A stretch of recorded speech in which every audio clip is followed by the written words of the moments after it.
Good evening dear learners. तो चलिए आज की क्लास है हमारी अल्फ़ाबेट को लेकर के। ठीक है, तो धुरंधर सीरीज का आज का पहला क्लास है। आज हम लोग पहले पढ़ेंगे अल्फ़ाबेट। ठीक है, इससे पहले आपको मैं एक छोटी सी बात बताता हूँ, है ना, माइंडसेट के बारे में, फिर क्लासेस को कंटिन्यू करेंगे। देखिए, यूजुअली इंसानों के पास दो तरह के माइंडसेट होते हैं और आप देखोगे कि जो ग्रोथ माइंडसेट वाले लोग होते हैं ना, वही सभी सफलता हासिल करते हैं। बाकी जो फिक्स्ड माइंडसेट वाले होते हैं वो कुछ नहीं कर पाते जिंदगी में, बस वही कर पाते हैं जो इनके आसपास के लोग कर रहे होते हैं।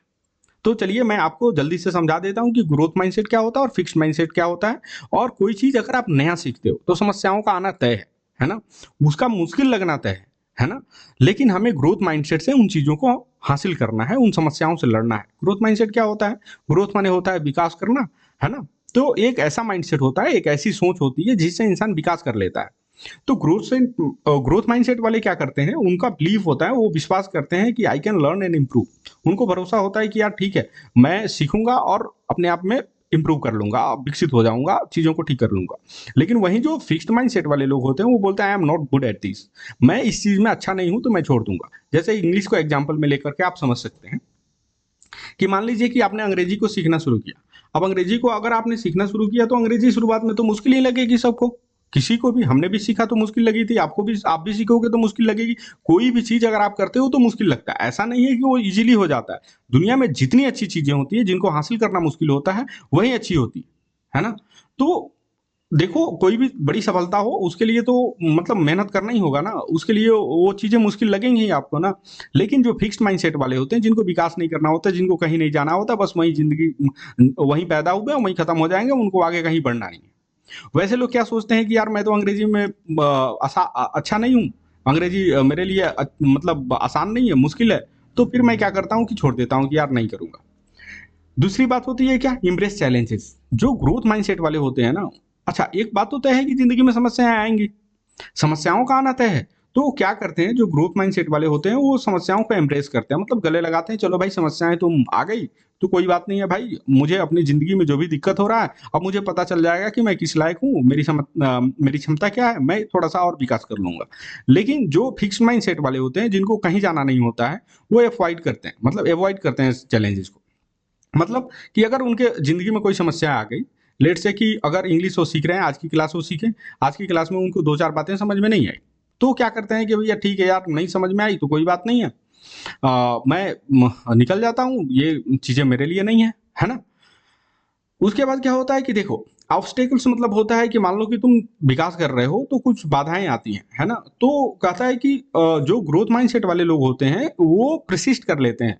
मतलब अगर उनके जिंदगी में बाधाएं आती है तो वो सोचते हैं कि ठीक है, बाधाओं का आना तो तय है, तो फिर मैं उसे आगे बढ़ने की कोशिश करूंगा, उनको झेलूंगा, उनसे आगे बढ़ूंगा, कोशिश करूंगा कि कौन से ऐसे तरीके हैं जिनसे इन बाधाओं को खत्म किया जा सके। लेकिन वहीं जो फिक्स्ड माइंडसेट वाले होते हैं वो गिव अप कर लेते हैं, मतलब छोड़ देते हैं। गिव अप मतलब छोड़ देना, वो छोड़ देते हैं। वो जैसे मान लो कि अभी मैंने अंग्रेजी का एग्जांपल दिखाया कि आज की क्लास में उनको समस्याएं आए तो वो क्लास को छोड़ देंगे कि भैया आगे हम देखेंगे ही नहीं। अगली बात है कि इंस्पायर्ड बाई अदर सक्सेस। देखो, जो ग्रोथ माइंडसेट वाले होते हैं ना, वो दूसरे लोगों के सफलता से इंस्पायर होते हैं। मतलब कि उन्हें लगता है कि मान लो कि एग्जांपल के लिए तुम्हारे ग्रुप में 5 बंदे हैं, उनमें से किसी एक को अच्छी नौकरी मिल गई, कोई अधिकारी बन गया, तो बाकी लोग उसे जलेंगे। जबकि होना क्या चाहिए कि आपको जलना नहीं है, आपको इंस्पायर होना है ना। उससे जाके पूछना है कि भाई क्या बात है, बहुत बढ़िया, तुमने तो सफलताएं हासिल कर ली, अब मुझे बताओ कि मेरी जिंदगी में ये समस्याएं आ रही है, मैं उनको कैसे खत्म करके आगे बढ़ूं। जबकि वहीं तुम देखोगे फिक्स माइंडसेट वाले जो लोग होते हैं वो थ्रेटन फील करते हैं। थ्रेटन माने डरा हुआ, है ना, दूसरे के सक्सेस से थ्रेटन हो जाते हैं, डर जाते हैं कि यार ये तो सफल हो गया, मेरा क्या होगा, मैं तो कुछ नहीं कर पाऊंगा जिंदगी में, मैं तो खत्म हो गया, अब मुझसे कुछ नहीं हो पाएगा, है ना। जबकि आपको डरना नहीं है, आपको इंस्पायर होना है, आपको उससे और प्रोत्साहित होना है, उससे मिलना है, जाके उससे अपनी समस्याओं पे बात करना है, उसकी जर्नी को समझना है कि उसने कैसी यात्रा करी, कैसे वहां तक पहुंच गया, है ना। तो ये अंतर होता है ग्रोथ माइंडसेट और फिक्स्ड माइंडसेट में। मुझे जहां तक लगता है आप सभी लोग यंग लर्नर्स हैं, आपके पास स्ट्रेंथ है, ताकत है, अभी तो नौजवान लोग हैं। तो अभी आप लोग ग्रोथ माइंडसेट को अपनाओगे, है ना। आप चीजों को सीखोगे, बिलीव करोगे कि हाँ भाई, कि मुश्किल तो है लेकिन मैं कोशिश करूंगा, सीखूंगा और समझ लूंगा, मैं आगे बढ़ जाऊंगा। एक चीज होती है जो ग्रोथ माइंडसेट वाले के पास ही होती है, वो क्या होता है, positive self talk. Positive self talk. अब पॉजिटिव सेल्फ टॉक क्या होता है? अब देखो, सेल्फ मतलब होता है स्वयं, टॉक माने होता है बातचीत करना, यानी कि वो लोग हमेशा अपने बारे में पॉजिटिव बात करते हैं। कैसे? जैसे मान लो कि तुम्हारे दिमाग में भी ये बातें चल रही होती है कि मैं कैसा हूँ, क्या नहीं हूँ, है ना? तो तुम अपने बारे में केवल पॉजिटिव बातें करते हो, यार ठीक है, समस्याएं आ रही है तो क्या है, मैं कर लूंगा इसे, है ना? एक ना एक दिन मैं सफलताओं को हासिल करूंगा, मैं आगे बढ़ूंगा, मैं फलाना चीज करूंगा, मैं अच्छा हूँ, मैं ये हूँ। तो आपको जो है ना, अपने बारे में हमेशा पॉजिटिव सेल्फ टॉक करनी है, हमेशा बात करनी है अपने बारे में पॉजिटिव, कभी भी निगेटिव बात नहीं करनी है। ओके, आगे बढ़ते हैं हम लोग। देखो, अंग्रेजी क्या है ना ब्रदर, अंग्रेजी है एक भाषा है। जब तक भाषा को आप अपने जीवन में शामिल नहीं करोगे, तब तक अंग्रेजी को पढ़ के सीखना थोड़ा सा मुश्किल हो जाता है। अब ये कैसे होगा, मैं समझा रहा हूं आपको। एक बात समझिएगा आप, let me select my pen. हाँ, एक बात समझिएगा। जैसे मान लो कि आपके पास मैंने एक मोबाइल फोन दे दिया कि भैया ये लो मोबाइल फोन, जब तक उसका यूज नहीं करोगे तुम, तब तक सीखोगे नहीं। ठीक उसी तरह एक भाषा होती है, भाषा सीख तो जाओगे, लेकिन उनका यूज जब तक आपकी जिंदगी में नहीं होगा, तब तक आप ज्यादा कुछ नहीं सीख पाओगे, उस भाषा का ज्यादा इस्तेमाल नहीं कर पाओगे, वो भाषा आपकी नहीं हो पाएगी। तो इसलिए बहुत सारे तरीके हैं अंग्रेजी को अपनी जिंदगी में ऐड करने का। हो सकता है आप कुछ नया तरीका और भी ढूंढ लें, लेकिन मैं कुछ तरीके सजेस्ट करता हूं। जैसे हो सकता है कि आप इंग्लिश में किताबों को पढ़ना शुरू करिए। मैं मानता हूं आपको अंग्रेजी नहीं आती, लेकिन कोई बात नहीं, आप पढ़ तो सकते हैं ना। ठीक है, कुछ वर्डों की कुछ शब्दों की मीनिंग आपको समझ में नहीं आएगी, कुछ बातें नहीं समझ में आएंगी, हो सकता है पूरी बात आपको नहीं समझ में आ जाए, कोई बात नहीं है, आपको पढ़ना है। नहीं समझ में आए कोई बात नहीं है, आधा घंटा देना है, डेली रीडिंग करनी है। आपके पास जो भी अंग्रेजी की किताब है, बस रीडिंग करनी है। इससे क्या होगा, आपका जो ब्रेन है ना, वो इस तरह से तैयार हो जाएगा कि ठीक है भाई, कि ये भाषा तो मैं पढ़ता हूँ, लिखता हूँ, देख रहा हूँ, तो धीरे धीरे वो भाषा आपको समझ में आनी शुरू हो जाएगी। क्लियर? ये बात है। रही बात पढ़ने के संबंध में, तो मैं आपको अपनी जर्नी बताता हूँ कि मेरी जर्नी में ये अंग्रेजी को पढ़ना कैसे शामिल हुआ। क्या होता था कि मेरी माता जी जो थी ना, वो थर्सडे को एक व्रत रखती थी। अब थर्सडे को जो व्रत रखती थी, तो उसके लिए सामान चाहिए होता था। तो माता जी बोलती थी जाओ सामान खरीद के लाओ। मैं बोलता था मुझे 10 रुपये एक्स्ट्रा चाहिए, उसके बाद जो भी बचेगा वो मेरा होगा। तो बोलती थी ठीक है जाओ। तो पहली बार मैंने ये किताब खरीदी, विजडम। ये केरल के किसी पब्लिकेशन से प्रकाशित होती है, एक डाइजेस्ट है ना, मंथली डाइजेस्ट है। डाइजेस्ट का मतलब क्या होता है कि देखिए, इंटरटेनमेंट के लिए यानी मनोरंजन के लिए बहुत सारी किताबें प्रकाशित होती है। जैसे आपने सुना होगा चंपक, सुमन सौरभ, है ना, ये सारी किताबें, ये केवल मनोरंजन के लिए, आपकी चीजों को सिखाने के लिए आपको एक किताब प्रकाशित करी जाती है। तो उसी तरह की ये किताब थी विजडम। पतली सी है किताब, बच्चों के लिए आती है ना, ज्यादा मोटी किताब नहीं है। विश्वास मानिए, उस समय मैंने ये किताब खरीदी जिसमें से ये इतने पन्नों में से मुझे एक पेज का, एक क्वार्टर माने एक पेज का एक चौथाई भाग में एक छोटी सी कहानी लिखी थी, मात्र वही कहानी मुझे समझ में आई। लेकिन मैंने रोका नहीं अपने आप को, मैंने कंटिन्यू करा, है ना। मैंने टेल मी व्हाई भी बहुत पढ़ा, ठीक है। मैंने विजडम पढ़ी, मैंने इवन चंपक को भी अंग्रेजी में पढ़ा, ठीक है। तो इस तरह से चीजों को पढ़ने से मेरी अंग्रेजी काफी अच्छी हो गई। और जब मैं तैयारी करने के लिए, जब मैं सीजीएल के लिए तैयारी करने के लिए चीज़ों की शुरुआत करी, तो मुझे कहीं भी और जाके अंग्रेजी पढ़ने की ज़रूरत नहीं पड़ी, क्योंकि मैं सब जान गया था, ठीक है। तो आपको भी अपने ज़िंदगी में अंग्रेजी को किसी भी तरीके से शामिल करना है। लेट से मैं एक बात बताता हूँ कि जैसे मान लो कि जैसे ये मान लो कि पालक की साग है ना, तो आपके सामने दिखा, तो आप थोड़ा सा सोचो कि भैया ये पालक की अंग्रेजी क्या होती है, अंग्रेजी में इसको क्या बोलेंगे। धीरे धीरे चीज़ों को अपने ज़िंदगी में शामिल करो। जो भी नए वर्ड आप सीखते हो उसको अंग्रेजी में बोलो। एक नई समस्या आएगी आपके साथ। वो समस्या क्या आएगी, मेरे साथ भी आई थी, मैं बताता हूँ। जब मैं पढ़ता था गुरुजी के पास, तो मेरे गांव के बहुत सारे बच्चे मेरा मजाक उड़ाते थे कि यार तुम तो अंग्रेज बन रहे हो, है ना, ये सारी बातें। तो आपके जिंदगी में भी ऐसे लोग आएंगे जो आपको मजाक उड़ाएंगे, है ना, बोलेंगे कि तुम तो अंग्रेज बन गई, तुम तो अंग्रेज बन गया, है ना। उनको इग्नोर करना है, just ignore them, just ignore, nothing else. उनसे आपको कभी भी आर्ग्यूमेंट नहीं करनी है, मतलब बहसबाजी नहीं करनी है कि ठीक है मैं अच्छा कर रहा हूं, मैं बुरा कर रहा हूं। उनका काम है, समाज का काम है आपकी सफलता से आपको दूर रखना। समाज इसीलिए बनाया गया है कि सभी लोग सफल ना हो सके। समाज में डूबोगे, असफल हो जाओगे। तो समाज कुछ भी बोलता है, हमें रिएक्ट नहीं करना है, हमें उसकी प्रतिक्रिया नहीं देनी है, हमें लड़ने नहीं लग जाना है। ठीक है, तुम्हारा काम है भैया, कह रहे हो क्या बात है। आज तुम उन्हीं लोगों को देखो, आज तुम उन्हीं लोगों को देखो जो लोग मेरा मजाक उड़ाते थे, आज वो बहुत रिस्पेक्ट करते हैं, थोड़ा भी इधर उधर की बात नहीं करते मुझसे। तो समय है, एक समय के बाद आपको भी सारी चीजें आएंगी, आप ही सफल होगे, है ना।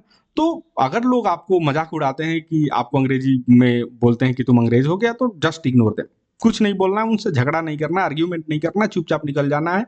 बस अपनी जिंदगी में एक ग्रोथ माइंडसेट अपनानी है कि हमें सीखना है ना, दिमाग को खुला रखना है और हमें सीखना है। चलिए आज की क्लास की शुरुआत करते हैं, है ना।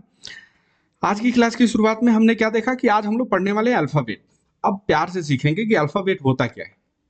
देखिए, अंग्रेजी में ए से लेकर के जेड तक कितने लेटर्स हैं? 26 लेटर्स हैं, है ना। 26 लेटर्स हैं। मैंने क्या कहा? लेटर्स हैं, है ना। तो ए बी सी ये सभी क्या है? लेटर्स हैं। लेकिन इन सभी को अगर हम इकट्ठा कर दें, 26 को एक साथ इकट्ठा कर दें, तो इसे हम कहेंगे अल्फाबेट। तो अंग्रेजी में कितने अल्फाबेट हैं? एक। अंग्रेजी के अल्फाबेट में कितने लेटर हैं? 26। ओके, ठीक है। अब थोड़ी सी देख लेते हैं कि इस अल्फाबेट का डेवलपमेंट यानी विकास कैसे हुआ। शुरुआत में ऐसा होता था कि इजिप्ट में, मैं वो स्लाइड लगाना भूल गया, है ना। मैं बनाया तो था लेकिन भूल गया लगाना। ठीक है, कोई बात नहीं, थोड़ा सा ये कर लेंगे। शुरुआत में अब देखोगे कि इजिप्ट के लोग जो है ना, जैसे पिरामिड वगैरह कहीं भी आप देखते होगे, तो वहां पे ना फोटो चित्र बना करके, यानी कि पिक्चर बना करके वो लोग लिखते थे। इस तरह की जो भाषा लिखने का तरीका था, इसको हम बोलते थे पिक्टोग्राफ।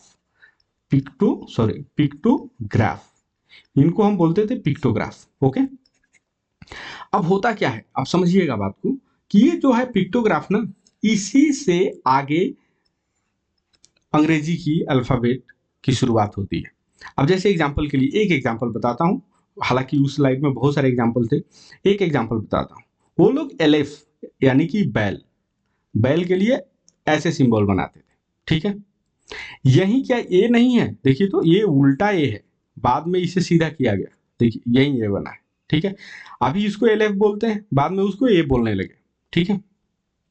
अब एक छोटी सी बात है कि अंग्रेजी में ए से जेड लिखने के कितने तरीके हैं? ए से जेड लिखने के दो तरीके हैं। एक तो आप बोलते हैं कि कैपिटल लेटर यानी कि बड़ा वाला, और एक होता है स्मॉल लेटर यानी कि छोटा वाला। हालांकि इसका ओरिजिनल नाम है अपर केस, अपर केस, और इसका नाम है लोअर केस, ठीक है।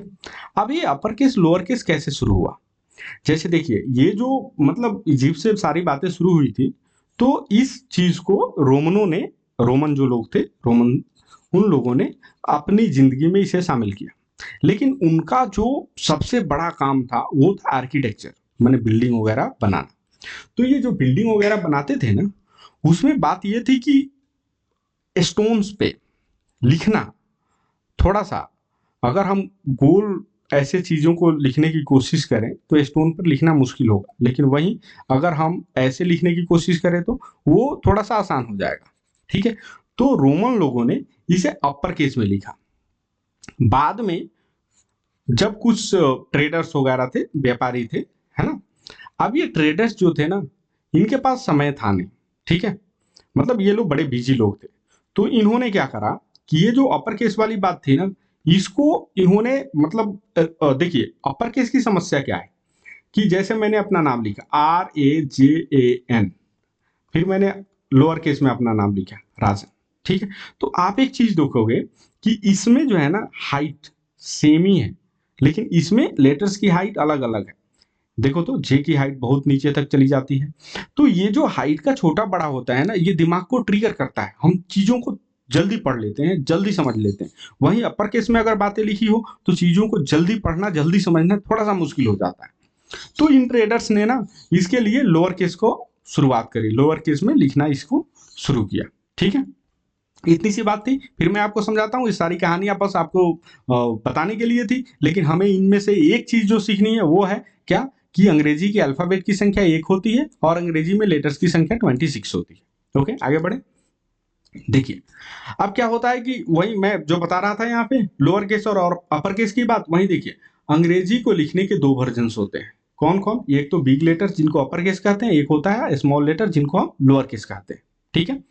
अब कहता है ancient Romans started with only one set of letters. जो पुराने रोमन्स थे उन लोगों ने शुरू किया केवल कैपिटल लेटर में लिखना, बड़े लेटर में, अपर केस में लिखना शुरू किया। ठीक है, ऐसा इसलिए क्योंकि उनको स्टोन में कार्व करना था। मैंने कार्विंग मतलब होता है कि किसी चीज को खोद के लिखना, तो उन लोगों को पत्थरों में खोद के लिखना होता था, इसीलिए स्ट्रेट और एंगुलर लाइन जो है ना वो ज्यादा अच्छी होती थी। ठीक है, तो ये था उनका। ये बोल्ड होते हैं, आई कैचिंग होते हैं, तुरंत हमारा ध्यान आकर्षण कर लेते हैं। लेकिन अगर पूरी की पूरी किताब अगर हम क्या बोलते हैं अपर केस में लिख दें तो फिर उसे पढ़ना और समझना ज्यादा मुश्किल हो जाता है ना। अब आगे आते हैं। दूसरी बात होती है, सॉरी, स्मॉल लेटर्स। कह रहा है कि ओवर सेंचुरी मतलब सैकड़ों सालों में जो लिखने वाले हैं ना, scribes needed a faster way to write on paper and parchment. Parchment भी एक पेपर ही होता है। तो जो लिखने वाले थे ना, उन लोगों ने खोज करी कि हमें जल्दी से लिखना है ना, क्योंकि वो मतलब स्टोन्स पे नहीं लिख रहे हैं, वो पेपर पे लिख रहे हैं। तो उन्होंने एक राउंड कॉर्नर वाले एक लेटर की शुरुआत करी, है ना, एक अल्फाबेट की शुरुआत करी, जैसे जिसको हम आज स्मॉल केस बोलते हैं। देखिए तो ये सारे राउंड है, इनके हाइट अलग अलग है। ठीक है, इवेंचुअली, अब ये तो कहने समझाने वाली बात नहीं है, बस यहाँ देखिए कह रहा है कि letters were easier to read, मतलब जो स्मॉल केस में लिखे हुए लेटर्स होते हैं उन्हें पढ़ना आसान हो जाता है और लिखना भी फास्ट हो जाता है। जल्दी हम लिख भी पाते हैं और पढ़ भी पाते हैं। आप एक बार लिख करके कोशिश करिए, जो कैपिटल लेटर में आप लिखोगे उसको लिखना थोड़ा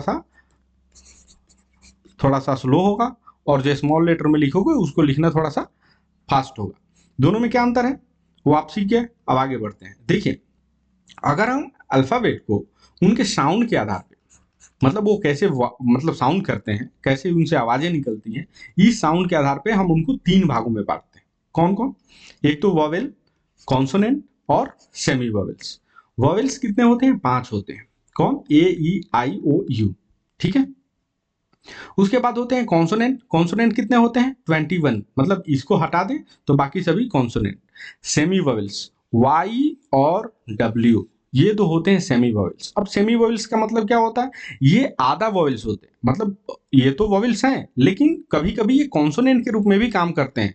कभी कभी कॉन्सोनेंट, कभी कभी वोवेल्स। हम आगे सीखेंगे कि कब ये कॉन्सोनेंट के रूप में काम करेंगे और कब ये वोवेल के रूप में काम करेंगे। तो टोटल हमारी बातें समझ में आ गई, आपको तो ये पहले से भी पता होगा। अब हम देखते हैं कि देखिए, ये पूरे एबीसीडी में मात्र 2 ही लेटर होते हैं, आई और जे। इनके ऊपर जो है ना एक डॉट बना होता है, केवल आई और जे के ऊपर डॉट बना होता है। इस डॉट को हम नाम देते हैं टाइटल। इस डॉट को हम क्या बोलते हैं? टाइटल बोलते हैं। अच्छा, ये टाइटल क्यों दिया गया? कई बार जब आप लिखते हो ना, जैसे मैंने ये लिख दिया, अब इसके ऊपर अगर मैं बिंदु दे दूं तो ये हो जाएगा आई। जैसे एग्जाम्पल के लिए कुछ भी लिखिए आप, है ना, जैसे मान लीजिए कि मैं लिखता हूं रीडिंग। ठीक है, तो अगर ये मैं डॉट नहीं दूं तो आप इजीली इसे नहीं समझ पाओगे कि ये क्या है, आई है या कुछ और वर्ड है ना। जैसे मान लो मैं लिखता हूं एम और यहाँ पे बिंदु दे दूं तो आपको समझ में आ रहा है कि ये कुछ आई जैसा है। ठीक है, तो इनको डिस्टिंग्विश करने के लिए, अलग करने के लिए, समझने के लिए इन पे डॉट बैठाया गया। इस डॉट का नाम क्या है? टाइटल। क्लियर? इतनी छोटी सी बात है। आगे देखेंगे पैनग्राम। पैनग्राम क्या होता है? देखिए, कुछ ऐसे सेंटेंसेस होते हैं जिनमें ए से लेकर के जेड तक लेटर लिखे जाते हैं। जैसे मान लीजिए ये सबसे फेमस जो पैनग्राम है वो क्या है? Quick brown fox jumps over the lazy dog. इसमें ए से लेकर के जेड तक सभी अक्षर शामिल है, मतलब सारे लेटर्स इसमें शामिल है। अच्छा, इनका इस्तेमाल हम कब करते हैं? जब हमें मतलब टाइपिंग प्रैक्टिस करनी होती है, तब इनका इस्तेमाल होता है। अब देखिए, वोवेल और कॉन्सोनेंट में अंतर क्या होता है? कई बार आप चीज देखोगे कि हिंदी हो या कोई और भी भाषा हो, उसमें वोवेल और कॉन्सोनेंट के जो साउंड पे आधारित बातें हैं ना, लगभग सेम ही है।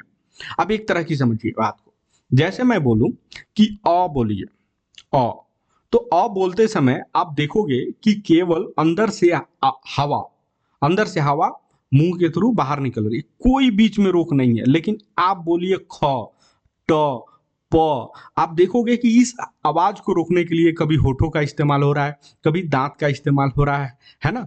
कई बार आप जीभ का इस्तेमाल कर रहे हो।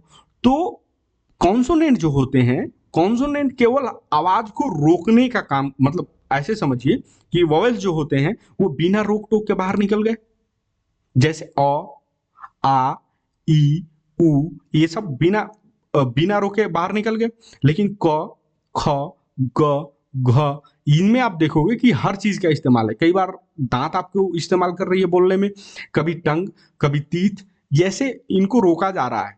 तो वॉवेल्स जो होते हैं, आप आर्टिकल में भी पढ़ते होगे कि ए एन द कहाँ लगाना होता है, ए एन एन कहाँ लगाना होता है, जहां हमें वॉवेल साउंड्स आते हैं। वॉवेल साउंड्स की बात करी जा रही है, नहीं कि वॉवेल लेटर्स की, ठीक है। वो हम लोग आगे डिस्कस करेंगे। तो मैं यहाँ पे ये समझाने की कोशिश कर रहा हूँ कि भाषाओं में जितनी भी लैंग्वेजेस है, लगभग ये मॉडल सेम ही काम करता है।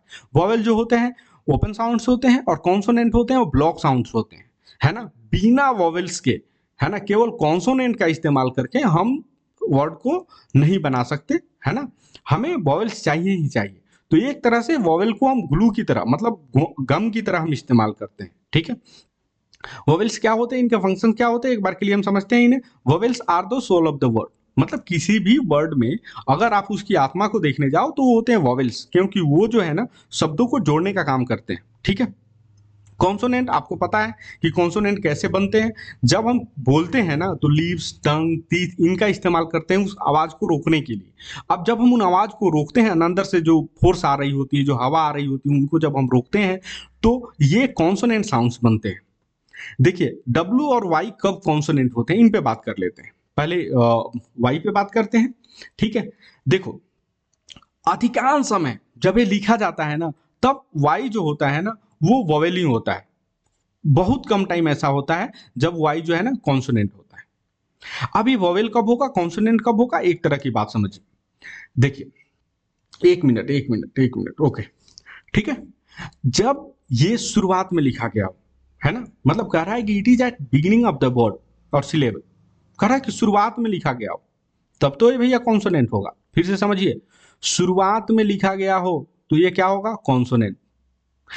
कह रहा है कि जब बीच में आ जाए, जैसे मान लो कि मैं एक लाइन ड्रॉ करूं, एक शब्द है ये, इस शब्द के पहले ही लेटर वाई हो जाए तो ये हो जाएगा कॉन्सोनेंट, बीच में आ जाए तो वोवेल हो जाएगा, और लास्ट में आ जाए तब भी ये वोवेल हो जाएगा। शुरुआत में आए तो कॉन्सोनेंट होगा। एग्जाम्पल के लिए, जैसे मान लीजिए स्काई, स्काई में वाई कहाँ है, लास्ट में है तो ये वोवेल है। वाई कहाँ है, लास्ट में है तो ये वोवेल है। ये साउंड कैसे करता है, ये साउंड ई, है ना, जैसे स्काई, फ्लाई, हैप्पी, जीम, है ना, इस तरह से ये साउंड करता है, ठीक है। ये बात समझ गए। लेकिन ये कॉन्सोनेंट कब होता है, जैसे मान लीजिए यस, यस, यस, वाई, ये कॉन्सोनेंट है। ये लो तो हम लिखते हैं ये लो, है ना, तो वाई ये कॉन्सोनेंट है। क्लियर। ठीक वही चीज आप कॉपी पेस्ट कर लीजिए डब्ल्यू के लिए। डब्ल्यू में भी वही बात है, शुरुआत में जब होगा तब वो हो जाएगा तुम्हारा कॉन्सोनेंट, जैसे वीन, व, वीन, है ना, तो ये वो कॉन्सोनेंट है। लेकिन वही जब मिडिल में होगा या एंड में होगा तो वो हो जाएगा वॉवेल, जैसे डब्ल्यू यहाँ नाउ में। ये है हमारा, ओ शिट, आज का होमवर्क मैंने इस क्लास में अपलोड करना शायद जो ग्रामर का है ना, ग्रामर पोर्शन का होमवर्क मैंने इसमें नहीं दिया। मैं आपको ग्रुप में डाल दूंगा होमवर्क। मैं अभी याद आया कि मैंने इसका होमवर्क तो इसमें ऐड ही नहीं किया, ठीक है, कोई बात नहीं, ठीक है ना। तो ये जो W है ना, ये W लास्ट में आया है तो लास्ट में आने से ये वोवेल हो गया, और शुरू में आया होता तो ये कॉन्सोनेंट होता, या बीच में आया होता तब भी वोवेल होता। तो आप समझ गए, शुरुआत वाला केवल कॉन्सोनेंट होगा, बीच और लास्ट वाला क्या होगा, वोवेल हो जाएगा। क्लियर, इतनी बात समझ में आ गई आपको। आगे बढ़ते हैं। अब हम देखते हैं कि ये जो बड़े लेटर होते हैं ना, अपर केस वाले ABCD जो बड़े लेटर होते हैं, उनका इस्तेमाल क्या है, बहुत जरूरी है इसे सीखना।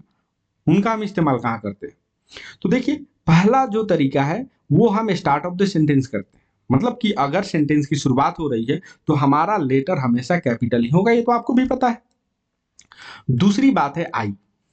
जब भी आई यानी मैं को सेंटेंस के अंदर कहीं भी आप लिखोगे, है ना, कहीं भी लिखोगे तो हमेशा कैपिटल ही होगा, ठीक है। ऐसा क्यों होता है, जैसे मान लीजिए कि आप लिख रहे हो, कोई भी चीज लिख रहे हो, तो आई को अगर तुम छोटा लिखोगे ना तो कई बार ये मिस इंटरप्रेट हो जाएगा, लोगों को लगेगा कि आपने डैश बनाया है या कुछ और बना दिया है, ठीक है। तो इसीलिए आई को कैपिटल में हमेशा लिखा जाता है, ठीक है।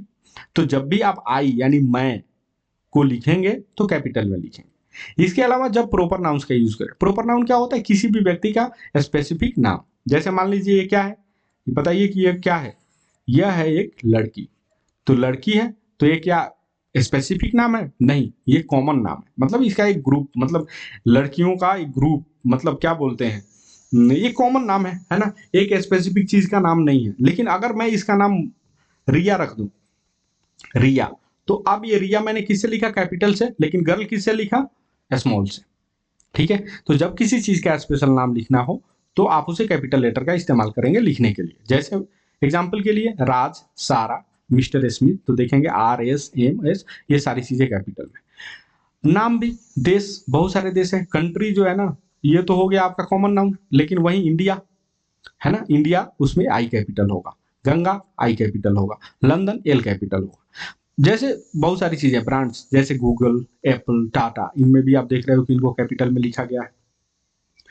जब डेज, मंथ और हॉलीडेज, इनके नाम को भी आप कैपिटल में ही लिखते हो, जैसे मंडे, फ्राइडे, जनवरी, अक्टूबर, दिवाली, क्रिसमस ईद, इनको भी कैपिटल में लिखते हो। लेकिन एक बात ध्यान रखना, सीजन के नाम को हम कैपिटल में नहीं लिखते हैं। जैसे हमें समर लिखना हो, विंटर लिखना हो, इनको हम कैपिटल में नहीं लिखेंगे। लोगों के टाइटल्स को भी हम कैपिटल में लिखते हैं। जैसे ये शर्मा जी हैं, ये क्या है, प्रिंसिपल, तो इनका टाइटल है ये, तो इसीलिए हमने क्या लिखा, प्रिंसिपल शर्मा, तो पी हमने कैपिटल कर दिया।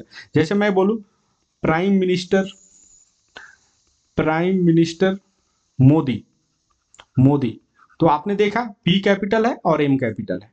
लेकिन यही प्राइम मिनिस्टर अगर केवल बिना मोदी के साथ आता, मतलब प्राइम मिनिस्टर के बाद आदमी का नाम नहीं लिखा रहता है ना, तो फिर ये टाइटल नहीं है ना, मतलब आप इसको कैपिटल लेटर में नहीं लिखेंगे, इसके लिए आप स्मॉल लेटर भी काफी है। ठीक है, जब आदमी का नाम शामिल हो जाएगा उसके साथ, तो उसको हम टाइटल मानेंगे और इस टाइटल को हमेशा कैपिटल लेटर से लिखेंगे। ठीक है, बाकी ये तो आपको पता है, किताबों के नाम, मूवीज और सॉन्ग्स, इन सभी चीजों को हम कैपिटल में लिखते हैं। वही बात है जो हमने यहाँ प्रोपर नाउन के रूप में समझी थी। क्लियर, आगे बढ़े। हाँ, अब हमारा आज का ग्रामर का यही तक सेक्शन था। एक बार के लिए हम इसे रिवाइंड कर लेते हैं, फिर आगे बढ़ते हैं, है ना, फट से रिवाइंड करते हैं। ठीक है, ये तो सारी बातें थी माइंडसेट के बारे में। तो ग्रोथ माइंडसेट, फिक्स्ड माइंडसेट, हमें ग्रोथ माइंडसेट की तरफ बढ़ना है ताकि हम चीज़ों को समझ पाएं। दूसरी बात हमने सीखी कि हमें अपनी ज़िंदगी में अलग अलग चीज़ों को अपनाना है, अंग्रेजी को अलग अलग चीज़ों में शामिल करना है ताकि हम अंग्रेजी को अपनी ज़िंदगी में यूज़ कर पाएँ। ठीक है, फिर हमने वो अपनी कहानी बताई, फिर हमने ये देखा कि अल्फ़ाबेट कितने होते हैं, एक, और लेटर्स कितने होते हैं, 26। ठीक है, बिग और स्मॉल क्यों लिखे जाते हैं, बिग इसलिए लिखे जाते हैं क्योंकि इनको जो है ना शुरुआत ऐसे हुई थी, इनको जो है ना स्टोन वगैरह पर लिखना होता, रोमन्स ने इनकी शुरुआत करी थी।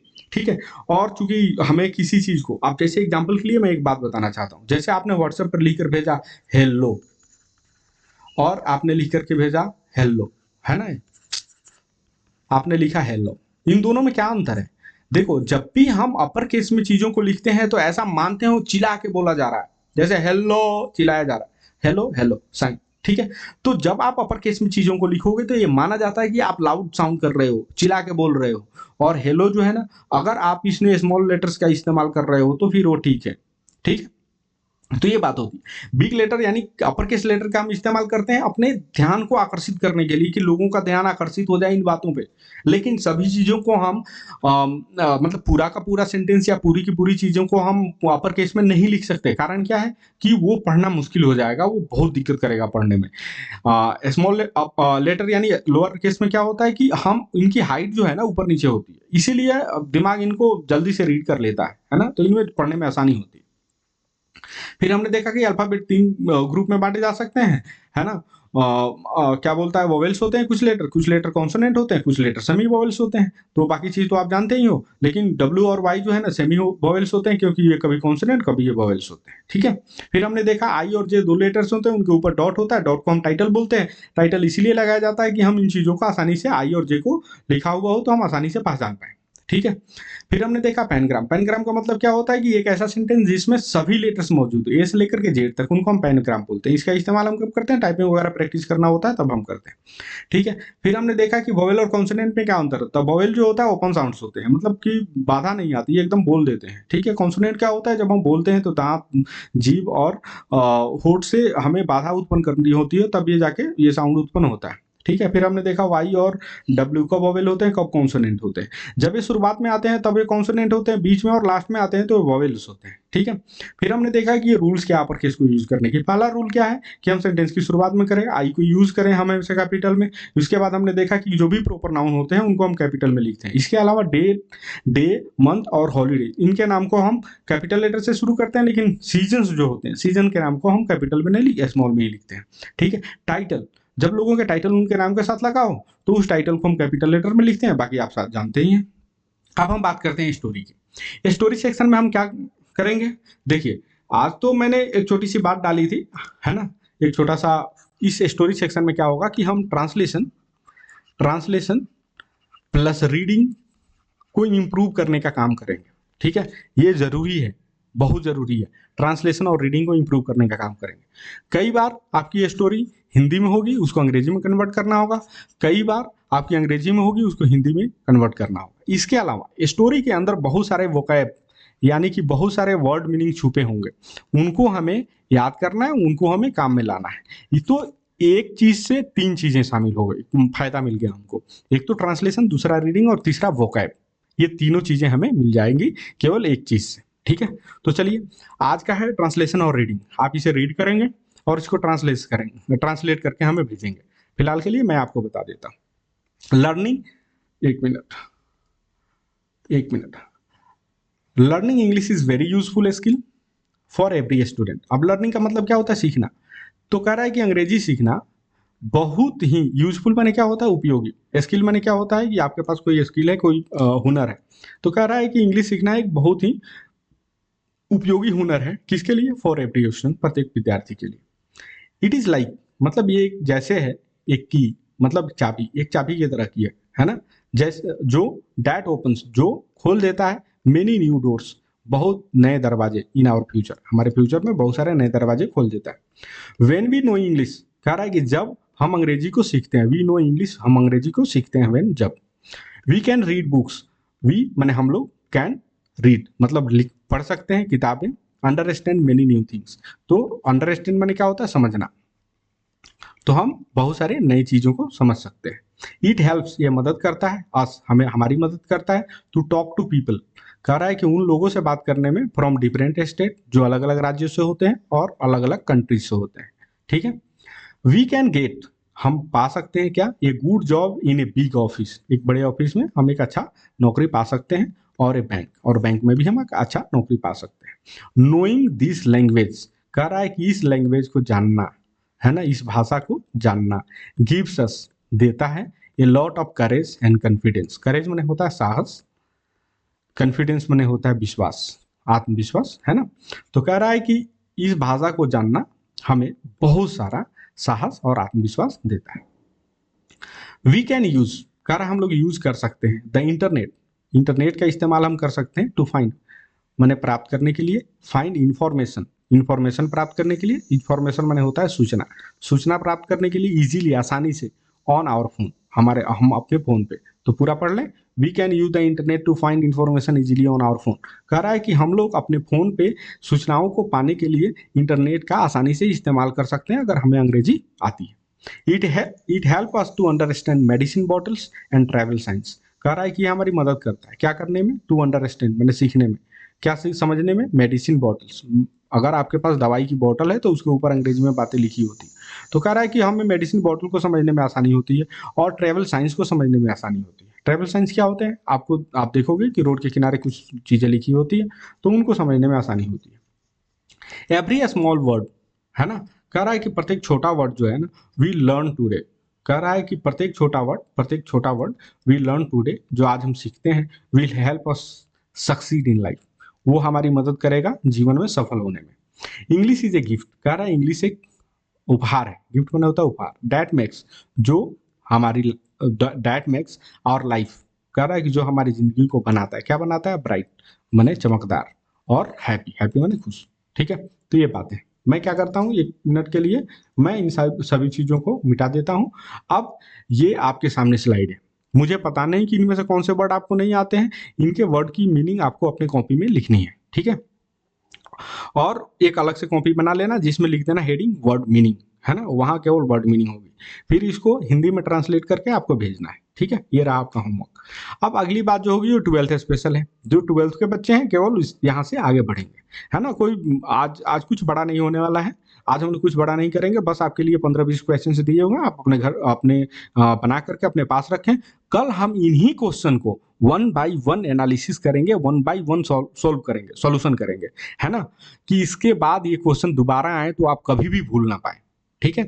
तो अभी के लिए आपको केवल आप बना करके आपके पास रखना है। कल जब मैं इसे करा दूंगा और कल के लिए अलग से 15-20 क्वेश्चंस दूंगा, तो जब मैं इन्हें बना दूंगा ना, तब इनको चेक करके मेरे पास भेजना है कि आपने कितना सही बनाया है, ठीक है। तो ये रहे आपके क्वेश्चंस। आप के इसमें एक क्वेश्चन मिसिंग है, मतलब क्वेश्चन नंबर 5 मिसिंग है, तो इसको थोड़ा इग्नोर करेंगे, है ना। 5 क्वेश्चन नंबर 5 के लिए खाली स्थान छोड़ देंगे, है ना। जैसे बनाएंगे 1 2 3 4 5 6, तो इसमें 5 को खाली स्थान छोड़ देंगे, है ना। बाकी सबको बना लेंगे। 10 वाला क्वेश्चन कुछ कटा हुआ है, अगले स्लाइड में मिल जाएगा, ठीक है। तो आप इसे थोड़ा सा देख लीजिए। अगला है ये, मैंने 10 से लेकर 20 तक, ठीक है। तो ये सारे क्वेश्चन है, आपको बनाना है अपनी कॉपी में। कल हम इन्हीं क्वेश्चंस को 1 बाय 1 एकदम डिटेल में बताएंगे, ताकि ये क्वेश्चन कभी दूसरी बार आए तो आप भूल ना पाए, ठीक है। क्लियर? चलिए, हाँ, मैं एक बात और भूल गया। हाँ, तो ये जो किताब है ना, ये सारे क्वेश्चन जो है ना, ये मेरी किताब से है, जिसका नाम है ऑब्जेक्टिव वर्कबुक, है ना। क्लास 12 के लिए है। इसमें 3 चीजें शामिल है, स्टोरी ऑफ इंग्लिश, रेनबो और ग्रामर, है ना। लगभग 1300-1400 क्वेश्चन है ना, 1300 प्लस क्वेश्चन है। ये किताब आपको फ्री में दी जाएंगी। बस क्या है कि 1 वीक के बाद, अभी नहीं, 1 वीक के बाद, ताकि मुझे पता चल सके कितने लोग लगातार हमारी क्लास को अटेंड कर रहे हैं और सीखने में मतलब जो सीखना चाहते हैं, है ना, जो सीखना चाहते हैं, उन्हीं लोगों को किताब दी जाएगी, ठीक है। तो बस एक वीक की बात है, 1 वीक के बाद आपको ये सारी किताबें हम अवेलेबल करवा देंगे, ठीक है। चलिए, आज के लिए बस इतना ही। फिर मिलते हैं अगली क्लास में। आपको पता चल गया है कि आपका होमवर्क कब भेजना है। आपको आपका होमवर्क भेजना है कल शाम 6 बजे से पहले। कैसे? पीडीएफ बना करके भेजना है। क्या लिखना है उसके ऊपर? सिंपली अपना नाम लिख देंगे, जैसे राजन शर्मा, और हम लिख देंगे क्लास, है ना, 12th। इतना ऊपर लिख देना है। बाकी आपका होमवर्क बनाना है, ठीक है, और बना के आपको भेज देना है। क्लियर? ओके, चलिए फिर कल मिलते हैं।